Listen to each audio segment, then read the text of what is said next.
Welcome to the culture. We rest at the pulse of the community, providing all things news, music, fashion, events, and everything that we talk about in between. It's a lifestyle. We are the culture. Hi, and welcome to another edition of The Culture. I am your host, Jessica Garrett-Modkins, and joining us today, we have the honor of speaking with Derek Fleming, co-owner and managing partner for Red Rooster Overtown. Welcome to the show, Derek. Jessica, thank you. Thank you so much for having me. I'm excited to be here. Yes, we are excited about you coming and joining the culture to just give us all the goodies on Red Rooster Overtown. So tell us, what is Red Rooster Overtown? Well, Red Rooster Overtown is really meant to be a basis of culture, a hub for a celebration of the African American, the Pan African American experience. Marcus and I launched the brand in Harlem in 2010.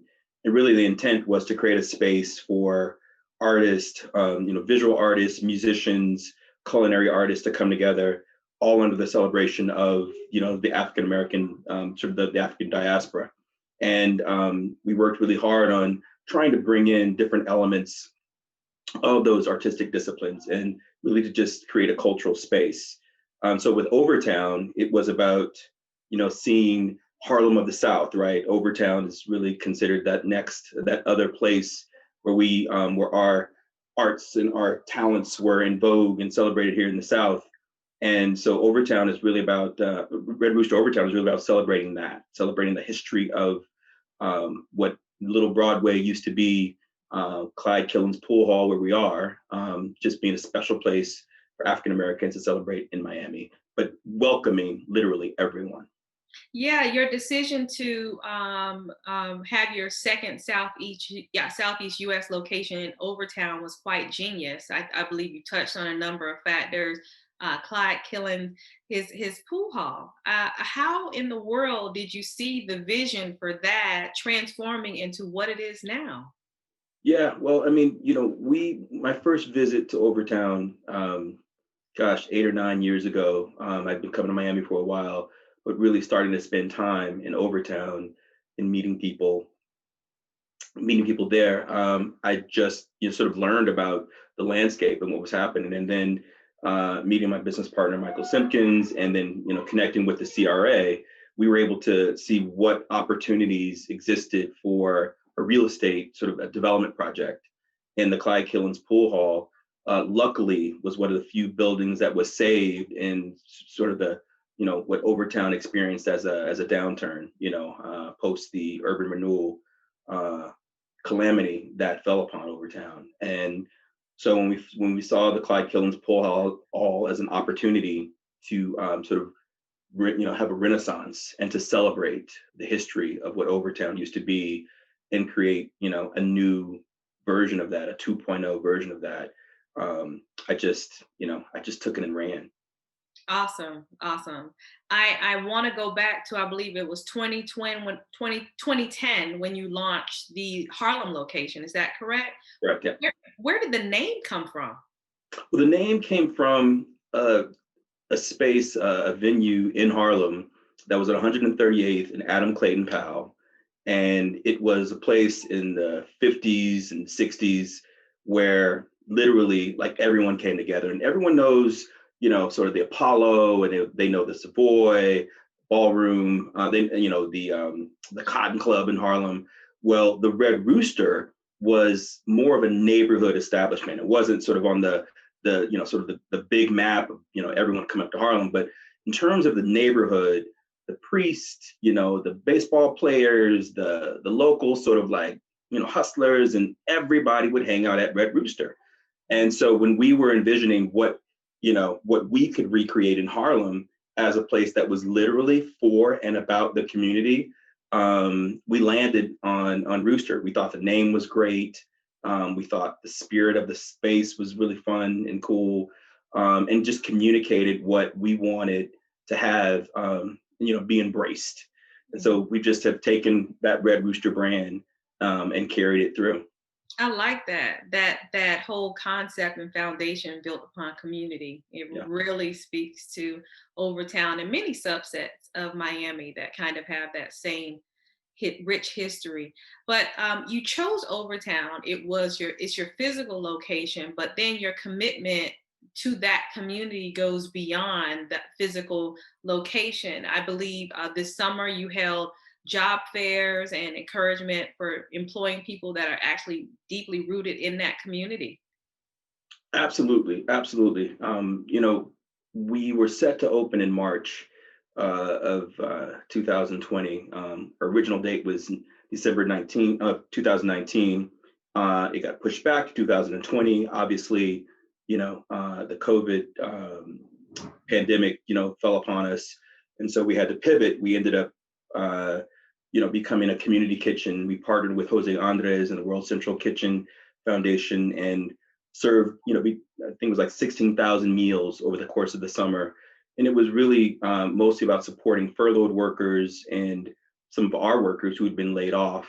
Um, and so in the midst of that, our goal has always been to sort of be a community partner. That's really sort of the pinnacle of who we are, as well as a cultural space. And in hiring, our goal has been to bring on and train individuals in neighborhoods like Overtown, and specifically of Overtown, Liberty City, Little Haiti, what have you, and bring them in and share with them some of what we know as really sort of premier business practices. Marcus is bringing in very high end hospitality training. And so, our goal is to create a new generation of business owners and professionals who can take their skills, really sort of create a nice base in Overtown for hospitality, but then beyond that, take these new found, technical skills anywhere. And so, job creation, economic development is really at the base of what Rooster is. It is, because I read in another article that you were discussing Red Rooster creating a pipeline of culinary students. Is that still a part of your mantra, the way you've made up the your business? Absolutely, absolutely. I mean, we've got our executive chef right now, Tristan Epps. He has a line of really go-getter, hungry, young, new culinary executives that he's brought, that future executives that he's bringing along. And the goal is to expose and to sort of engender this next generation of people who can take their passion for food, their passion for hospitality, whether it be on the business side, on the more creative side, and and really allow them to grow and to shine. And so the restaurant is a hub in that sense. It's a pipeline for we've got 80 plus, almost 90 employees. And the hope is that that server becomes the manager, the line cook becomes the sous chef, becomes the executive chef, and really can open his own shop or go on and do whatever he wants to do in that space in the culinary world. And so we are very proud of bringing in folks from the community.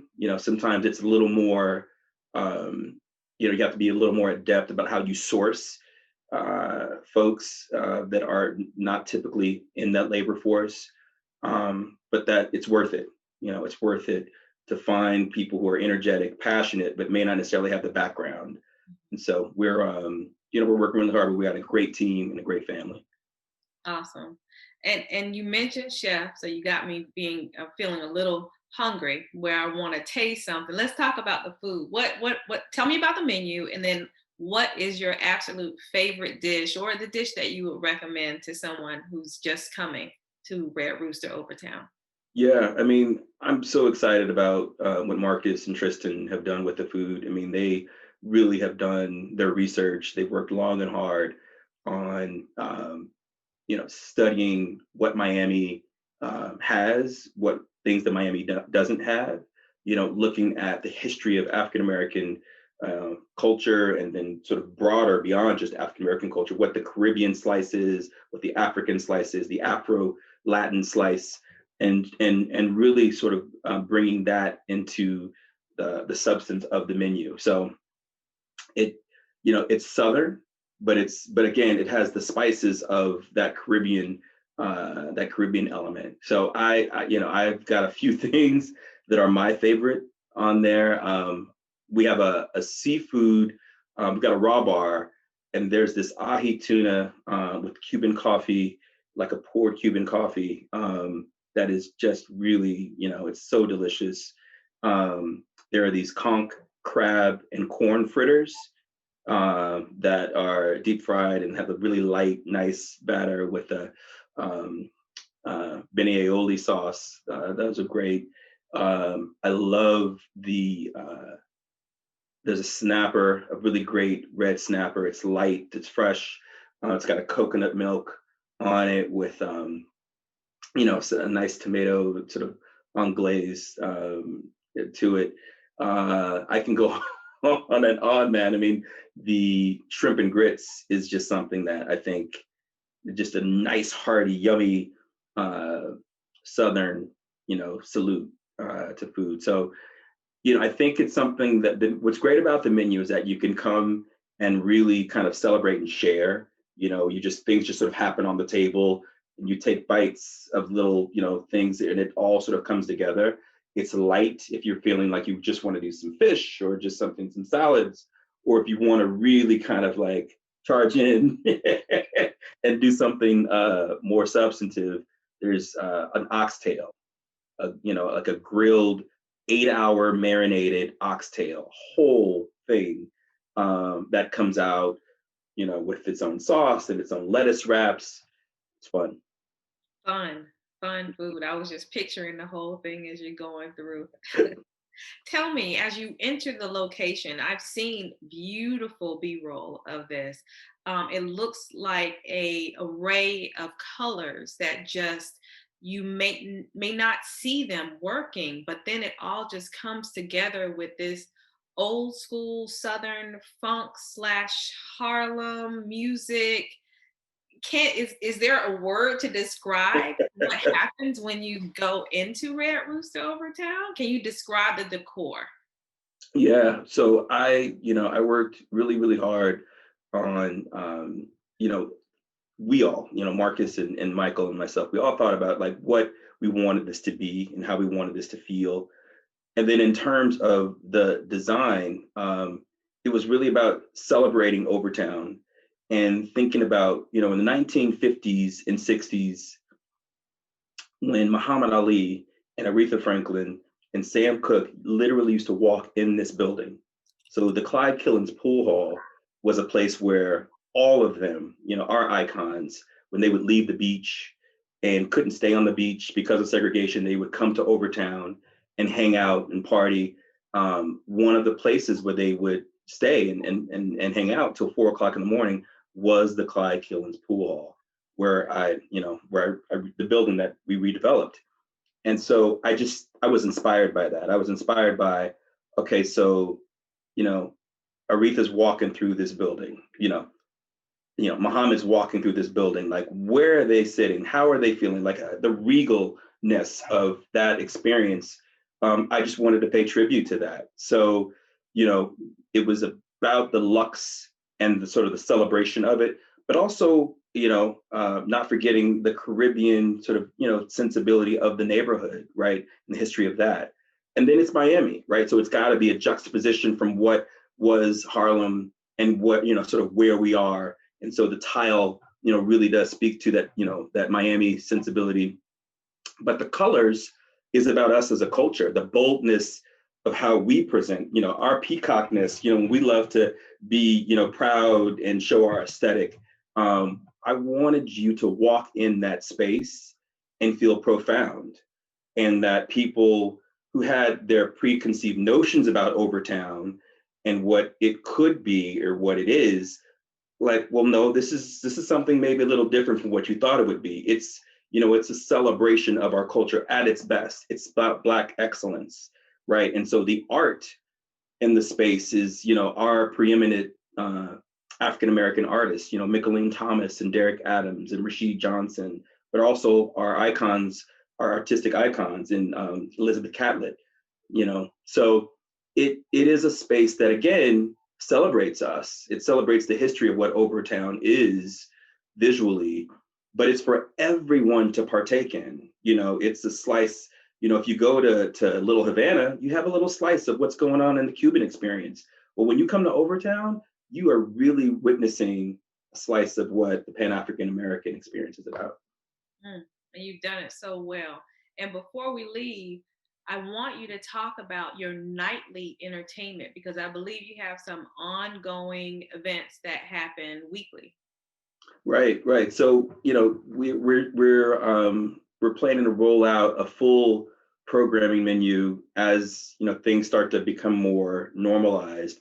But for now, we've got live DJs that happen on Wednesdays, Thursdays, and Fridays. On Saturdays, we go back and forth between a live band and a DJ. And on Saturday brunch, we've got a gospel choir that comes in. And Sunday night, we do a really nice, we call it Sunday Supper, where we have a nice jazz ensemble. It's either a quartet or a trio that really just sets like that. You just, again, you feel like, wow, this is what Count Basie and Sammy Davis, this is how they used to hang out in this space. And it just feels very nostalgic, I think so. So that's our lineup, and it's going to change, it's going to evolve, but it really is going to pull upon, the different elements of our experiences. So it might be, reggae, that comes through, Afrobeat may happen. You'll definitely get some soul, R&B, classics, so it's, so it might be good to just kind of check the website and see what's going on, because we want to keep it eclectic, keep it fun and unpredictable, And so the website will say exactly kind of what the DJ set would be. The lineup, yeah, sure. Mm-hmm. Nice. And again, it's tough to maneuver right now because of how things are, but in the next, couple of months, it's all going to become more formalized, definitely. And you also mentioned a few times Marcus Samuelsson, your partner in ownership. Can you tell us a little bit about him before we go? Yeah, Marcus is, he's amazing. We've been partners for over a decade now, and he is a true creative. He's a visionary, and preeminent in this field, the field of hospitality and culinary. I'm a real estate guy, and the business person, and Marcus is really, he's the culinary genius.